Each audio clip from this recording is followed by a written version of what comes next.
You're live. Okay, yeah. Okay, we got green. All right, let me make sure this is popping up. And yep, it is. All right, good. Oops.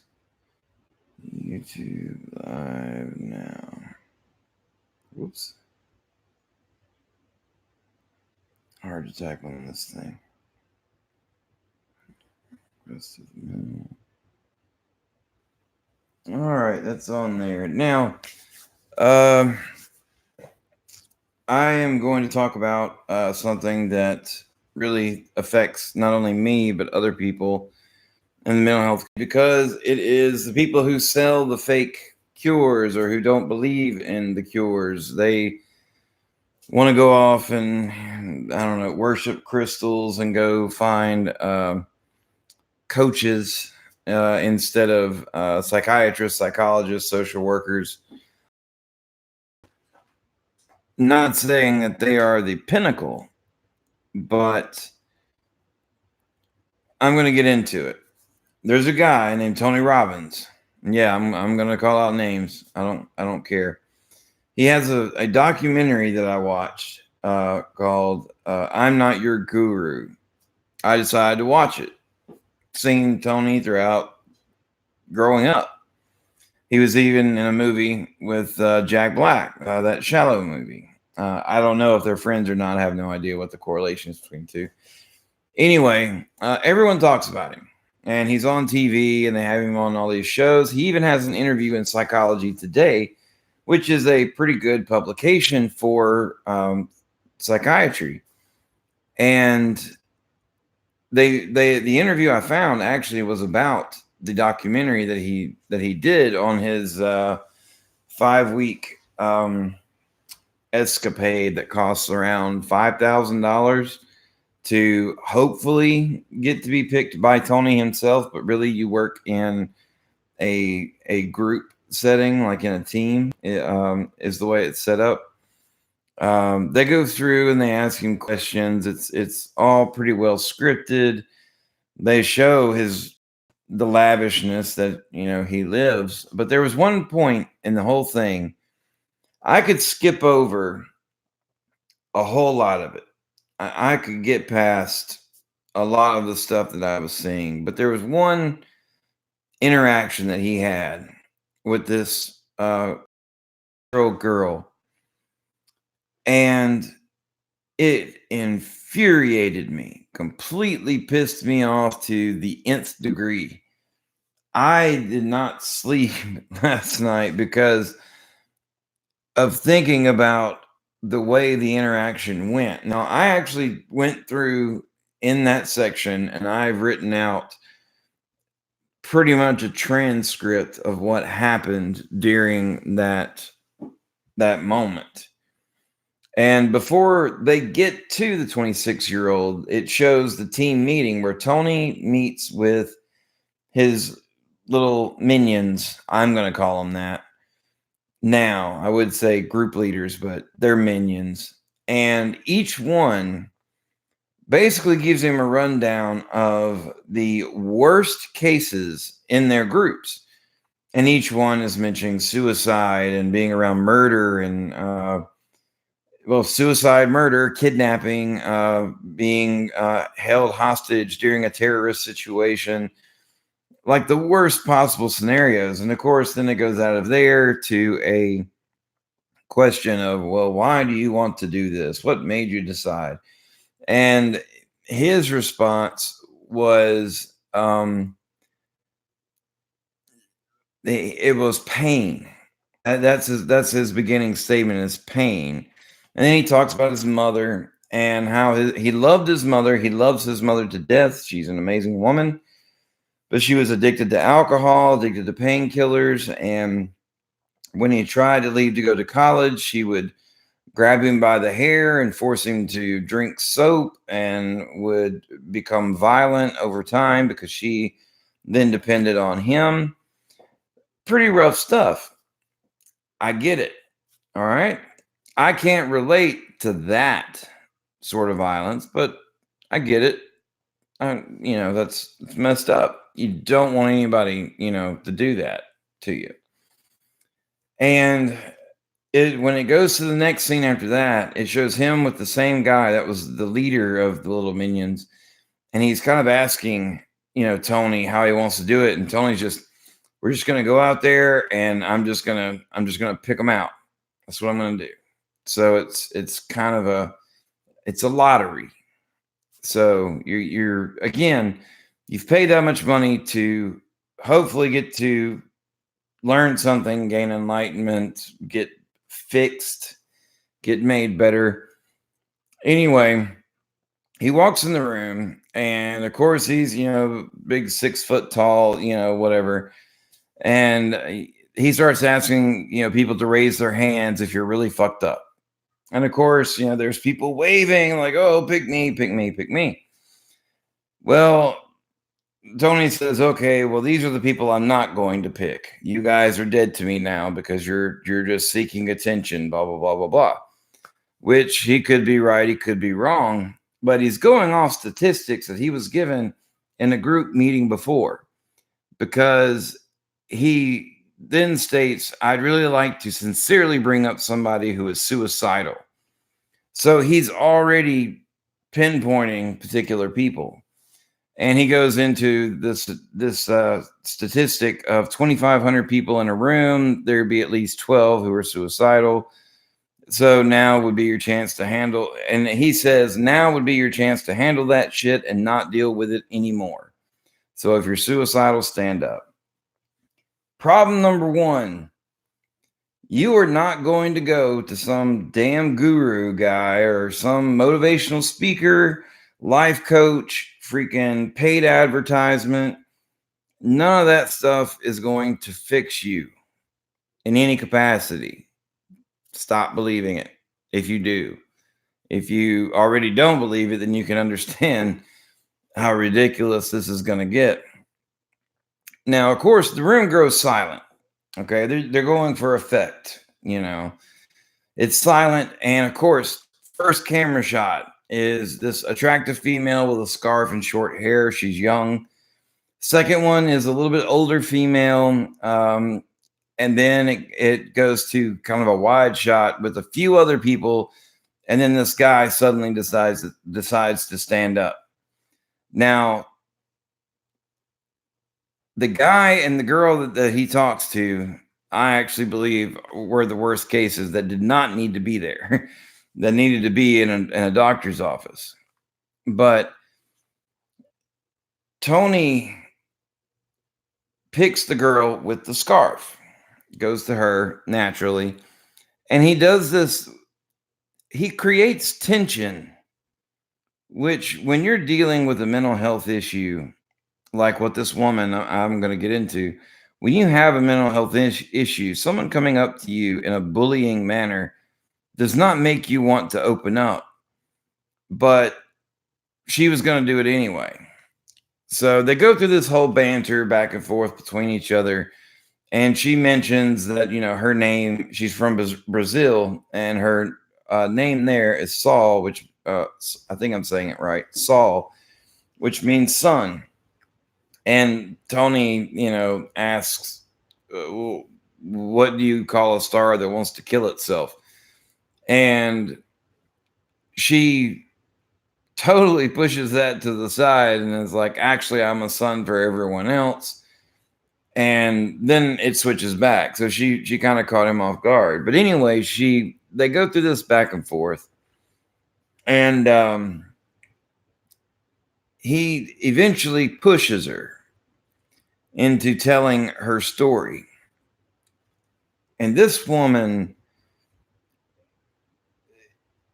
she has been through so much stuff that there is nothing that this guy or any life coach or whatever is going to fix. No amount of crystals, no amount of essential oils, no amount of just intense therapy needs to happen. She was raised in a cult.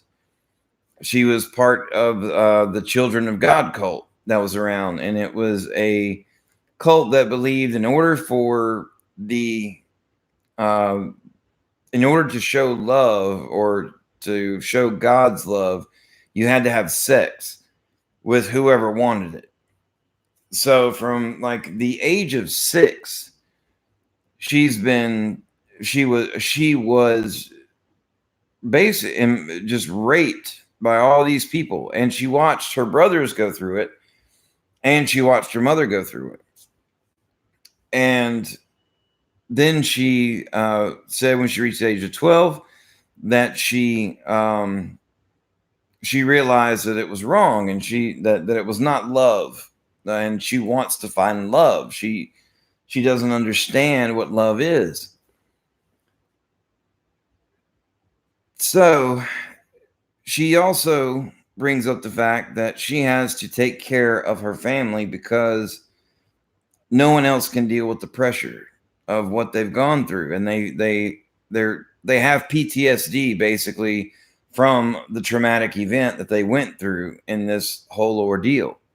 Everybody does. Doesn't matter who went willingly and who didn't. Everybody's got a load now from this. And that's why she says she feels suicidal, because she feels like she has to carry everyone else.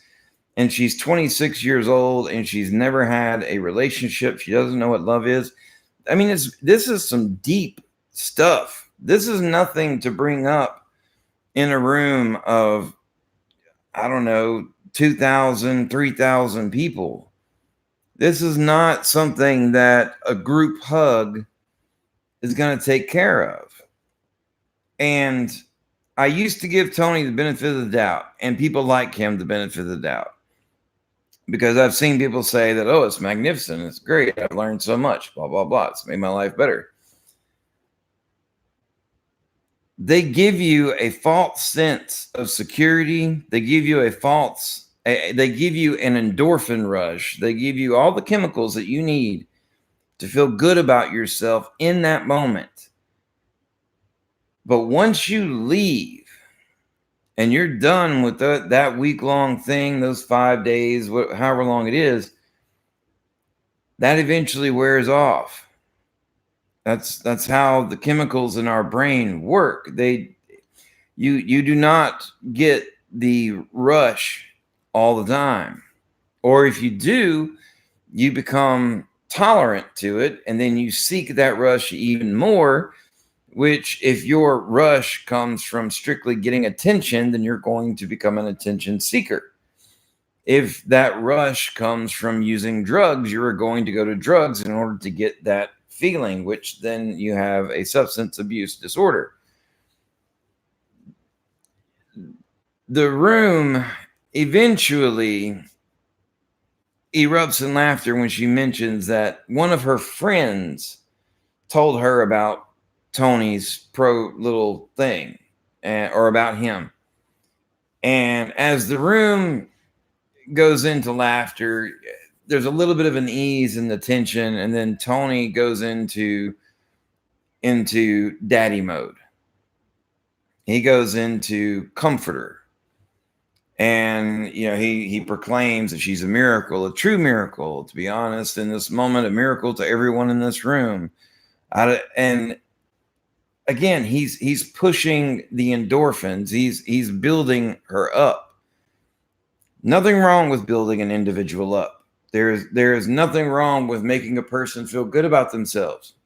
Nothing. We should each make each other feel good about ourselves, but not to a point where it's, again, just a band-aid, where it becomes, where we're ignoring the deeper issues.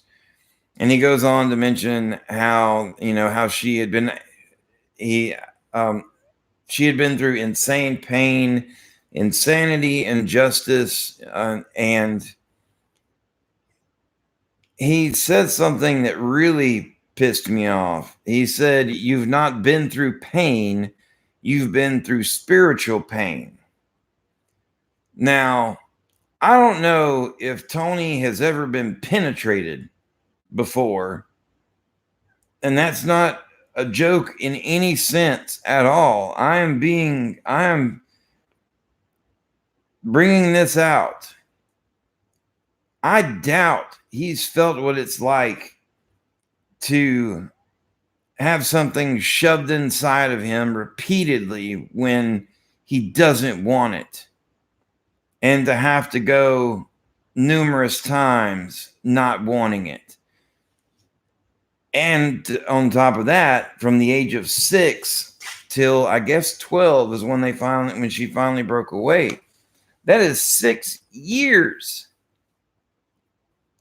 Trust me, this woman has been through pain that I don't know. The only people who would understand is is a cult therapist. There are people who specialize in cults. When people leave out of a cult, or they defect and they've gotten away and they're in witness protection, things of that nature. They do get therapy from a specialist who understands these things. Now, Tony Robbins is a rich man. From what he describes in this whole documentary, he makes $1 million per person a year that he coaches. And it's like 27 people that he coaches. He really should have noticed, unless this was a plant, unless this was, a little, plant that he put in the crowd, like televangelists. You know what I mean? Televangelists would put well people in wheelchairs and then pretend to heal them, and, they would become better. If it wasn't a real plant, Tony should have been knowledgeable enough, since he's been interviewed by psychologists and he's supposedly read all these books on the brain and how it works and blah, blah, blah, all this other crap. He should have been cameras off. Come with me. And that should have been the moment where there was, getting things lined up as far as therapy, doctors, things of that nature. If it was real and he didn't do that even afterwards, like let's say after filming or at the end of the day, he did not take her and go get her help, he's an asshole. Just flat out, straight up asshole. And I don't give a shit if the guy's 6 foot, whatever, and he can smash me in the concrete. It's a dick move, and a dick move is a fucking dick move. Sorry for the language, but that's how bad it pisses me off. Also, while he's giving this speech about what real love is, he talks about how real love is her. And I get what he's pushing for. The strength that she has and the person that she is and the amount that she has taken on, that is the epitome of love. But no one person loves the same. She's seeking relationship love. She's seeking not just love in general, not what you find like with a puppy, she's seeking connection to another individual without all this stuff getting in the way. You get what I'm saying. And this whole interaction, it's long on paper, but it's a fraction of the documentary. And anyway, at the moment, the room is like slow clapping. You can hear the claps kind of slowly in the background.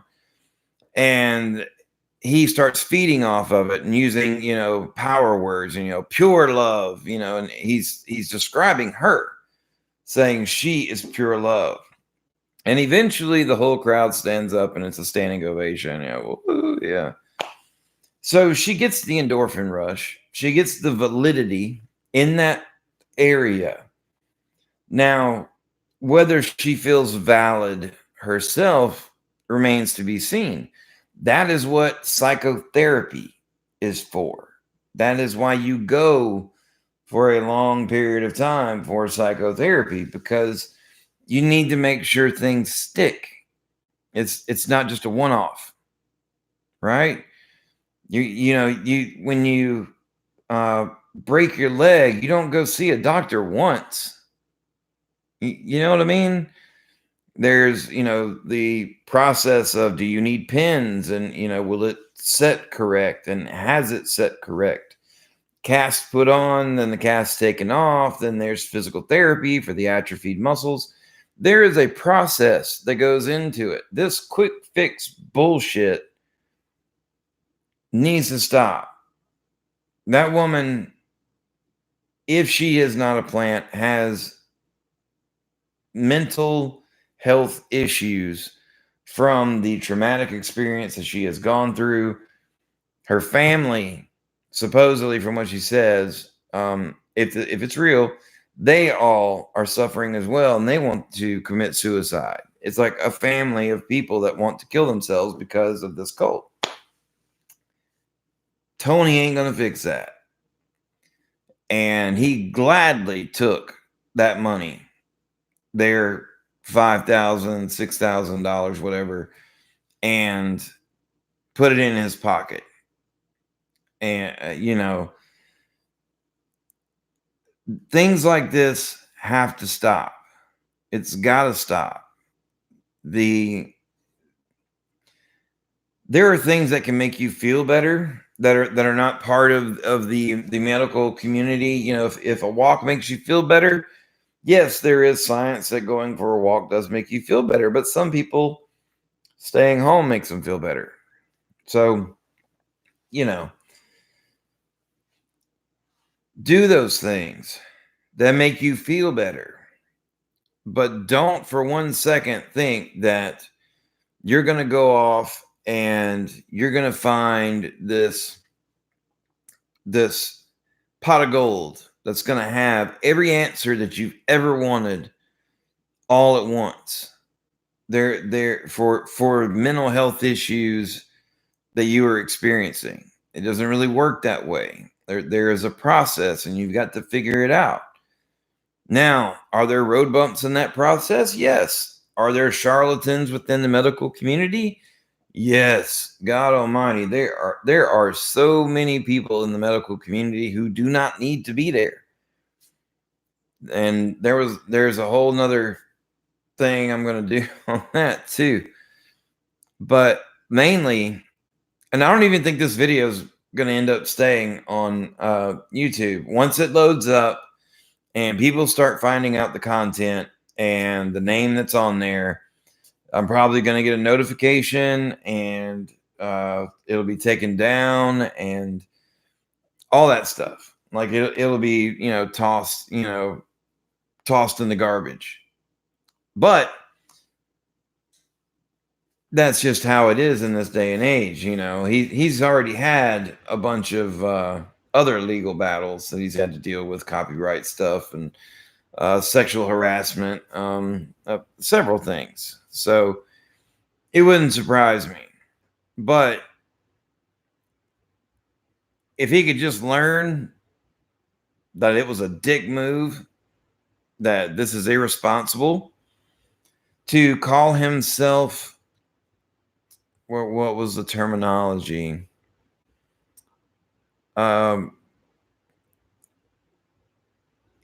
He calls himself a practical psychologist.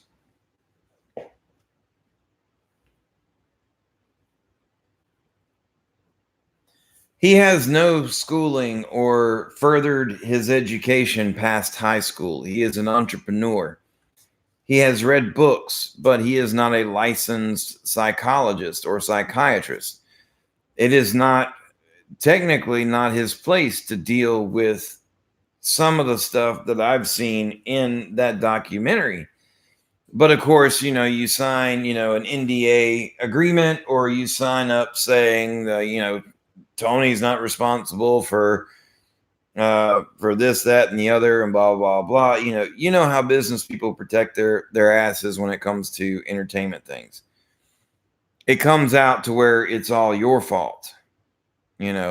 Let's not think about the fact that this person is basically promising an answer, or giving hope, a false sense of hope. It may not be false advertisement, but it's false hope. So before they take it down, I hope somebody in his team, because he's got a whole group of people that like map out how his little days go and all this stuff. And he's got like his, black, Escalades that, are Suburbans that he gets into with his little, again, his little minion that tells him about his day and all that stuff. I hope one of them watches all of this and they realize, or come to the realization that something like this is out of his depth completely. I don't care. I do not care about his life experiences. Everyone is different. Sorry he went through what he went through. But even with the shit that I've been through, I can't touch that. That's for that is a specialist. Okay. So that's basically what this video is about, is me blowing off steam for one, but also seriously bringing up the fact for people to cut the shit. Quit with the pseudosciences, quit with the whole life coach thing. Quit with all that crap. You can be a business coach. You can coach someone, on how to make their business run better and, things like that. But I think it's dangerous for people to get into these life coaching areas and other things. There was a whole, I think it was a CBS thing about fake, like herbal doctors and all this other stuff.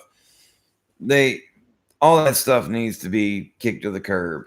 And people need to realize when someone is preying upon gullibility. And I think those people should be held accountable for preying on the gullible. That's just my point of view. It'll never happen. Why? Because politicians have their hands in companies that pry on the gullible, like us. We're gullible to buy the electronics we have. We're gullible to get all this other stuff. So they find their loopholes. But yeah, this is screwed up. This is fucked up. And Tony should be ashamed of himself for even showing this, attempting to deal with this, and for giving this woman a false sense of hope for everything, the whole 9 yards. So it's going to be the end of this one. I don't know when the next one's going to be. I'm writing an interview right now for a friend of mine, and I'm going to be in a different location altogether. I'm not going to be here. I haven't really picked a spot, but that one will be interesting because I'm bipolar 2. She is bipolar 1. So she's willing to give her account of what it's like having bipolar 1. And then of course I want to try to talk about similarities and differences between bipolar 1 and bipolar 2 with her. So it'll be kind of a conversation. So much longer video with more stuff going on. And it'll be live. Again, I want people to see the whole shebang. Yes, it would be great for me to do the lights and freaking theme music and all the other crap, but there's a purpose for why I'm doing what I'm doing. Eventually things will grow, but there is a purpose to the videos being in the shape that they are. I'm actually recording on 2 different sides here. So we'll see how it goes. But thanks for listening. I know it's boring. I know you don't care. Well, some people do. But anyway, talk to you later.